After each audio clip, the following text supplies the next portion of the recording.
बिस्मिल्लाहिर्रहमानिर्रहीम। Dear students, अस्सलाम वालेकुम। आज हम कंटिन्यू करेंगे हमारा चैप्टर नंबर 7 और आज का हमारा जो टॉपिक है वो है variation of pressure with depth in liquids. देखिए जो प्रेशर चेंज होता है डेप्थ से लिक्विड में, उसको हम स्टडी करेंगे। तो सबसे पहले यहाँ पे एक disc is placed at the bottom of a tank. The force acting on the disc is weight of the cylinder column. यहाँ पे सिलेंडर बना है जी, आपकी बुक में सिलेंडर बना हुआ, उस पे यहाँ पे एक डिस्क है और वो लिक्विड से सिलेंडर जो है फ्लूइड है लिक्विड है।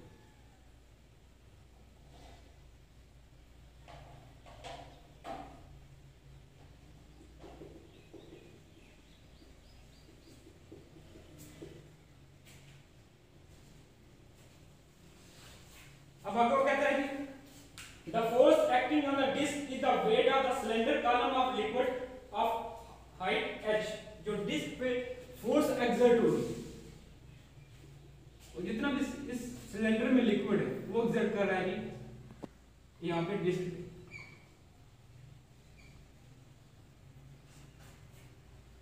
अगर नेक्स्ट में कहता है जी column of liquid of height h and cross sectional area of a, यानी कि इसकी जो हाइट है उसको आप नोट करते हैं h से और इसका cross sectional area a,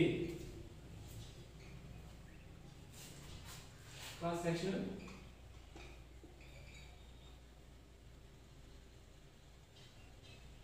area height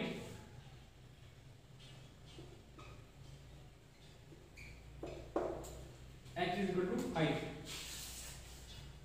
Again next is the cylinder is shown by the dotted lines. The volume of the cylinder V is given. अब यहाँ पे जो वॉल्यूम है सिलेंडर का, वॉल्यूम ऑफ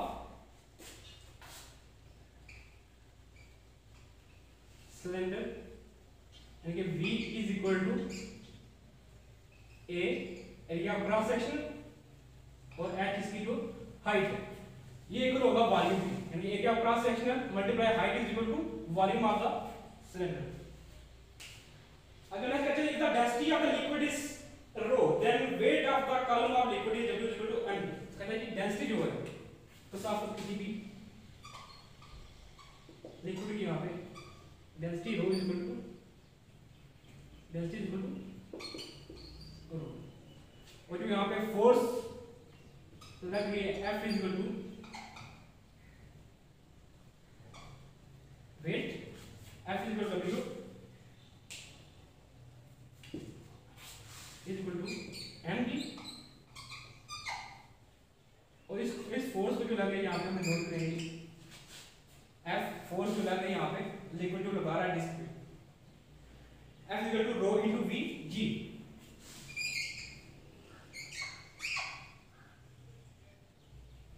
डेंसिटी और वॉल्यूम एंड ग्रेविटेशनल एक्सेलरेशन यहां पे साथ आ चुके हैं।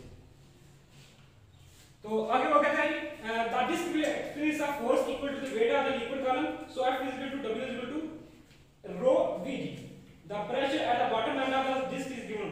यहां पे जो बॉटम एंड पे जो प्रेशर है यहां पे लिक्विड का, यहां पे दो प्रेशर लग रहे हैं। एक प्रेशर जो लिक्विड लगा रहा है यहां से ऊपर से, और एक प्रेशर जो नीचे से लग रहा है। जो प्रेशर की वैल्यू जो होती है P equal to L by A, यानी कि force per unit area is equal to pressure. तो नेक्स्ट कहते हैं P equal to F over A। अब यहां पे देखें F जो फोर्स है यहां पे हमने कैलकुलेट की density into volume and gravitational acceleration. तो F की जगह आपने इस फोर्स की वैल्यू को यहां पे पुट कर देना है, तो रो इनटू V G और A। आगे next P is equal to, अब देखें यहाँ पे हमने वॉल्यूम की जो वैल्यू निकाली हुई है area multiply height, cross sectional area multiply height, तो आप यहाँ पे V की जगह पुट कर देंगे। तो देखें rho into A H into G और A। यहाँ से ए और ऊपर से ये वाला ए कैंसिल आउट हो जाएंगे, तुम्हारे पास बच जाएगा जी P is equal to rho H G। ये प्रेशर इज इक्वल टू होगा रो H G के या रो जी एच क्या इसको यहाँ पे P is equal to rho G H. ये वाला प्रेशर हमने फाइंड आउट करना था ये डेप्थ के लिहाज से। अब देखें यहाँ पे डेंसिटी की वैल्यू है वो कांस्टेंट है, वो ग्रेविटेशनल एक्सेलरेशन की वैल्यू भी कांस्टेंट है, तो हम कह सकते हैं कि प्रेशर जो चेंज हो रहा है P is equal to H। This pressure is called hydrostatic pressure। अब हाइड्रोस्टैटिक प्रेशर ऐसा प्रेशर होता है जब pressure applied by the liquid at rest. अगर लिक्विड रेस्ट में हो जाएगा, रेस्ट में होगा तो प्रेशर वो अप्लाइड कर रहा है किसी भी चीज पे, तो उसको हम कहते हैं हाइड्रोस्टैटिक प्रेशर।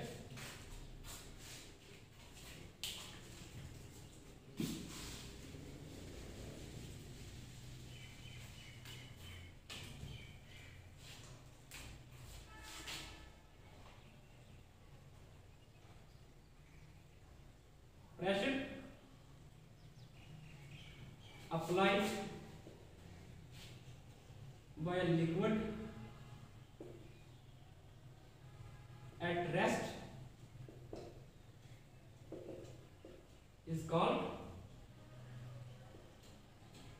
hydrostatic pressure। देखिए हाइड्रोस्टैटिक प्रेशर की डेफिनेशन यानी कि लिक्विड जो अगर रेस्ट में होगा जो प्रेशर अप्लाई करेगा किसी भी चीज पे उसको हम कहते हैं हाइड्रोस्टैटिक प्रेशर। अगर कहते हैं जी that note that the pressure does not depend on the shape of the container, यानी जो कंटेनर है ये वाला प्रेशर जो होगा वो इसकी शेप पे इंडिपेंडेंस ऑफ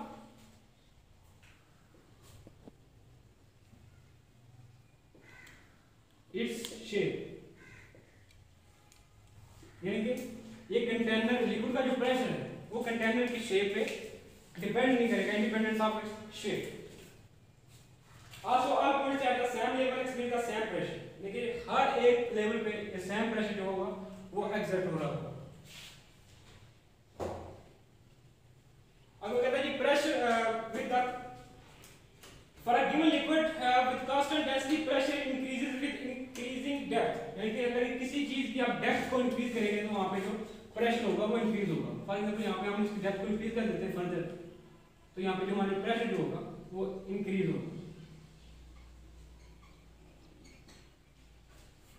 आगे नेक्स्ट है जी प्रिंसिपल ऑफ, इसके बाद है आर्किमिडीज प्रिंसिपल। तो स्टूडेंट्स जो आज का हमारा लेक्चर था वो variation of pressure with depth in liquids. आगे जो नेक्स्ट टॉपिक हमारे पास हुआ है आर्किमिडीज प्रिंसिपल।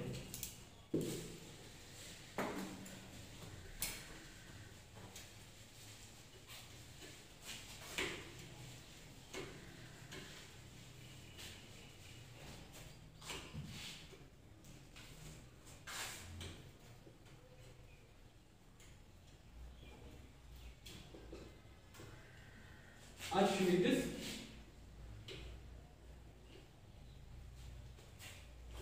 नेक्स्ट है हमारे पास टॉपिक उसका नाम है आर्किमिडीज प्रिंसिपल। अब देखें एक जो साइंटिस्ट आर्किमिडीज था उसने एक अपना प्रिंसिपल दिया, उसको हम स्टडी करेंगे।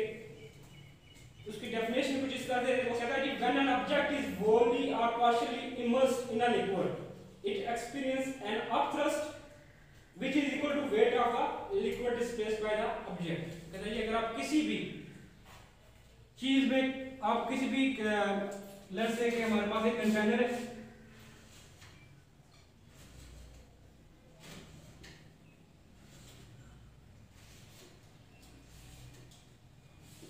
वो लिक्विड से भरा हुआ है, the container is filled with liquid.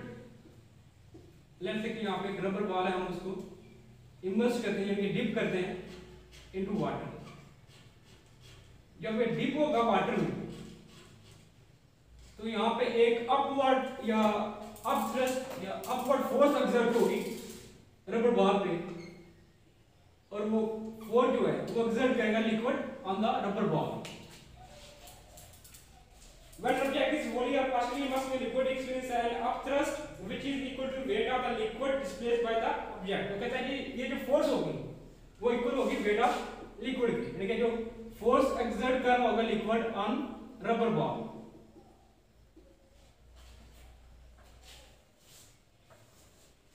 इसकी स्टेटमेंट किस तरह से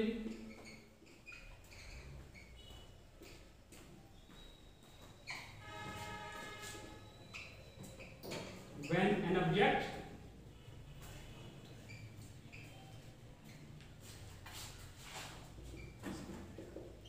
is immersed into water,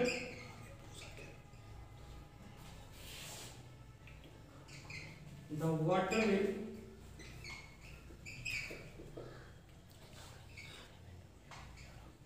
exert a force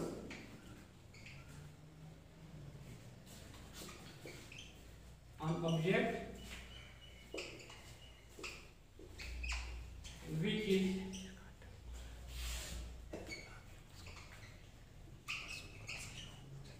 equal to the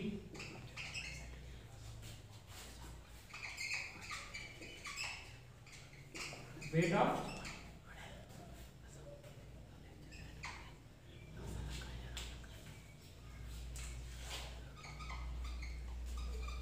water. यानी कि जो फोर्स एक्सर्ट कर रहा होगा वाटर ऑन द ऑब्जेक्ट वो इक्वल होगा वेट ऑफ द वाटर.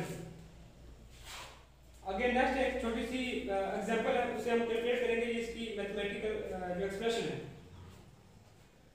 तो लेट्स से कि consider a solid cylinder of cross sectional area A and height h immersed in liquid.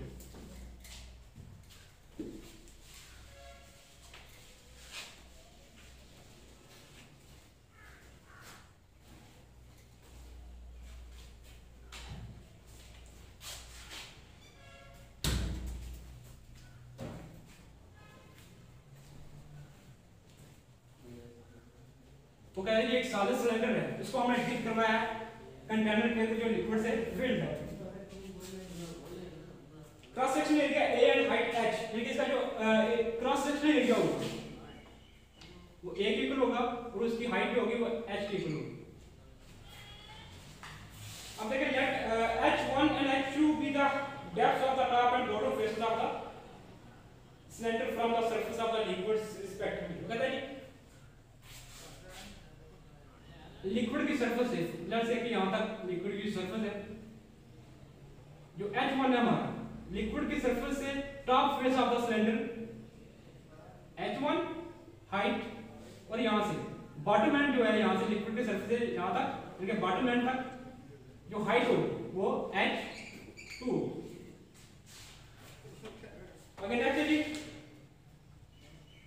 Then height h, यानी जो height h हम अगर हमने calculate करनी है तो वो इक्वल होगी सिलेंडर की h2 माइनस h1, यानी कि h2 से आप h1 निकाल देंगे तो हाइट ऑफ सिलेंडर जो होगी वो h रह जाएगी हमारे पास. If P1 and P2 are the liquid pressure at depth h1 and h2 respectively. और कहते हैं कि P1 जो प्रेशर है यहाँ पे जो एग्जर्ट हो रहा है लिक्विड का है अपर फेस, और यहाँ पे जो P2 है वो एग्जर्ट हो रहा है on the lower face of the cylinder. यानी कि P1 लिक्विड एक्सर्ट कर रहा है टॉप फेस ऑफ सिलेंडर, और P2 जो है वो एक्सर्ट हो रहा है by liquid on bottom face of liquid, bottom face of cylinder. यानी कि लिक्विड एक्सर्ट कर रहा है बॉटम फेस ऑफ सिलेंडर. अगर ऐसे ही if P1 and P2 are the liquid pressure at depth h1 and h2 respectively and rho is its density, then according to equation of liquid pressure, मैं अगर कहता है कि डेंसिटी हमारी equal to है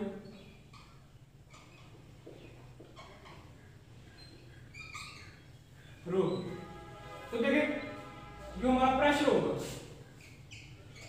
P1 क्या है इसे रो इनटू g h1, यानी कि हाइट अगर आप कैलकुलेट करना है प्रेशर हाइट h1 देखिए यहाँ पे जो प्रेशर एक्सर्ट हो रहा होगा वो इक्वल टू होगा P1 equal to rho G H1, और जो बॉटम फेस पे जो प्रेशर है equal to rho G H2, यानी कि हाइट 2 आपने यहाँ पे चेंज कर ली, यहाँ पे जो हाइट है from the surface of water to the bottom of the cylinder वो है हाइट H2, यानी कि rho P1 equal to rho G H1 and P2 equal to rho G H2। अगर नेक्स्ट वो कहते हैं if F1 is the force exerted on the top center of the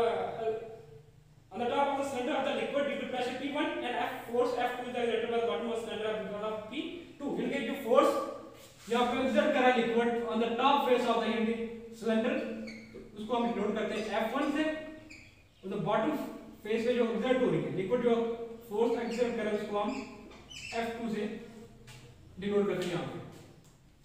तो देखें हमारे पास प्रेशर की जो वैल्यू होती है फोर्स पर यूनिट एरिया, अगर यहाँ पे फोर्स F1 लग रही है तो आप फोर्स F1 को कैलकुलेट करते हैं, तो equal to P into A।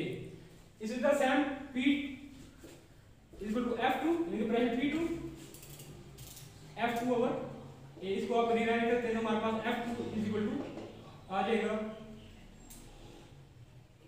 P2 into A। तो आपने सिंपली ये जो वैल्यूज यहाँ पे प्रेशर P1 और प्रेशर P2 की आपने पुट करनी है इक्वेशन, इसको इक्वेशन 1 का नाम दे लें और इसको इक्वेशन 2 का, देखिए P1 की वैल्यू आपने इक्वेशन 1 में और P2 की वैल्यू जो है इक्वेशन 2 में आपने पुट करनी है। From equation 1 F1 is equal to rho G H1 into A। Same अगर आप इक्वेशन 2 में वैल्यू को पुट करते हैं तो F2 is equal to row GH2 into A। इसके बाद next if the net flow up thrust F of the liquid on the cylinder is, लेकिन नेट जो फोर्स एक्ट हो रही है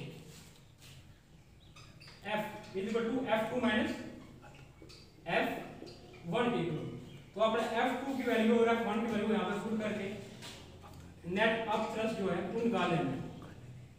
F2 is equal to F2 की value rho GH2 into A minus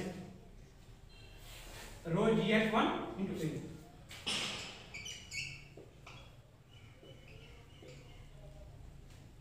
अब यहाँ पे जो चीजें कॉमन आ रही है यहाँ पे कॉमन ले लेंगे, यानी कि रो G into A into H2 minus H1, यानी कि H2 minus H1।